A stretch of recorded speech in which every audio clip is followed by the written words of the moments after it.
Alrighty, welcome to part 2 of my Hurricanger, or aka Power Rangers Ninja Storm Megazord review. This is Senpuujin, which is the Japanese version, and I won't be calling it the Storm Megazord because it's the Japanese version, just to try not to confuse you guys. So here we go, okay? So what are we going to do? We're going to start off with the main body, so because he'll set off the feet. So I'm gonna flip it up here. I'm gonna move the camera up a bit. Now you can see this is him. You just take him and pick him up. You move those knee joints I was showing you earlier. You just bend them down and they reveal feet. You fold up the feet, the lion feet, up against the sole of the foot, stand it up, and there you have the feet. Now all left to do is push this button. I don't know if you have to push this button releasing it, but there's a release button here. You just yank it down until you hear it click. Really sturdy. It's great. And that would reveal the all die cast thigh joints. Look at that. That is insane. The whole leg. I don't know how far it goes down into the leg, but you can see this is all die cast. It goes all the way in. It's awesome. Really heavy. So yeah, you just put him down and he stands up real well despite his weight. Then what do we do now? We rip off the lion's head. You saw it connected only with those two ports. Flip out the fist. It's hidden underneath the lion's chin. The hand opens and closes just like that. Standard fare for Megazords. Now we're gonna pull the lion's feet, front feet, and tilt them back, and then pull them off again and swing them to the back like that.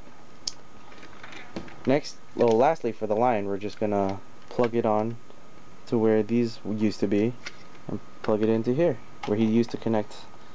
Well, yeah, he didn't connect in animal mode. This was just a hole, but for Megazord mode that's meant for the arm, and he just sits there. There you have the left arm. Now for the Dolphin Zord, see that? What do? We normally this tail would be down, all the way down, flush against the body, making it streamlined. But since mine is broken, I just usually have to leave it like that in arm mode. So the peg connector is right there, the female side. Then extend to get an elbow joint. Lastly, yank out the fist. It's basically the same as the lion side. Sticks out a little less, so it looks a little weird. It's like in the mouth of the dolphin, you're ripping its jaw off. And last, you just connect it same way as the lion. Mine's a little loose, but yours, if it's complete, it shouldn't be like this. It should be stiff and it won't be floppy like this. This is because it's broken. You see this little peg up here? Normally that would be connected to a piece of plastic, connected to the body, making it nice and stiff, but not mine. Okay, now lastly we have the red hawk. Hawk falcon, not sure. Now what you want to do for his transformation is lift the tail section up, put it up against the body. See, there's a connector joint in here. That is also made out of die cast. Just love seeing die casting toys. I'm pretty sure this was classified as a Chogokin, which is basically a all metal figure. And yeah, this is one. I think this was one of the first Super Sentai to be classified as that. Everything else was plastic. Now for the wings, you're gonna flip them back against the head, and now you can see that the wings form the head crest. And now lastly, you see this little black circle. Flip it down, and it reveals Senpuujin's face. And you see these two little yellow thrusters on the bottom are actually the peg connectors that are going to connect to the head, which go.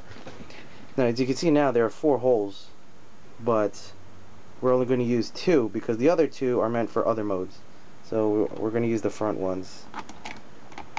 Just plugs in nice and solid.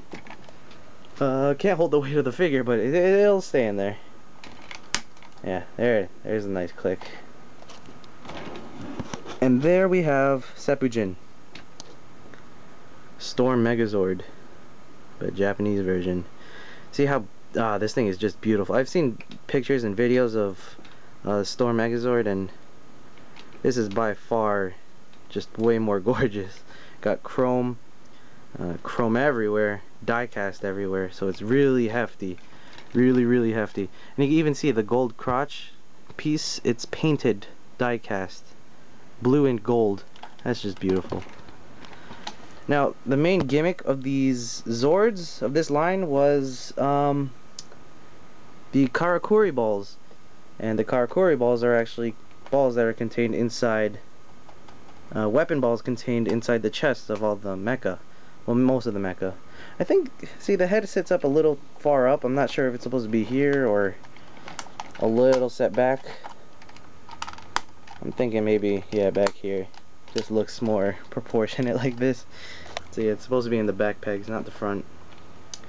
But yeah, there's a button back here on the line, and when you push it, the ball is pushed forward and it's supposed to pop open the chest, but I don't have the ball, so these two clasp up here just hinge off, and the chest piece just naturally leans forward, so if you take them off, it falls off, and then inside there would be a Karakuri ball just like this. Basically the same thing, red. It's going to be gold lining, but this is another Karakuri ball I'll be going over later. And inside would be this, the weapon. This is also a bird type weapon, and it's folded up all against itself. It's supposed to be like a springy elastic kind of sword, some kind of ninja weapon. And you just fold out the handle like that, grab it by the sides, and there's the bird head. Extends out all the way like that, maybe about 6 inches, which is decent size. And then fold out the wings, and here you have Senpuujin's sword. That is awesome.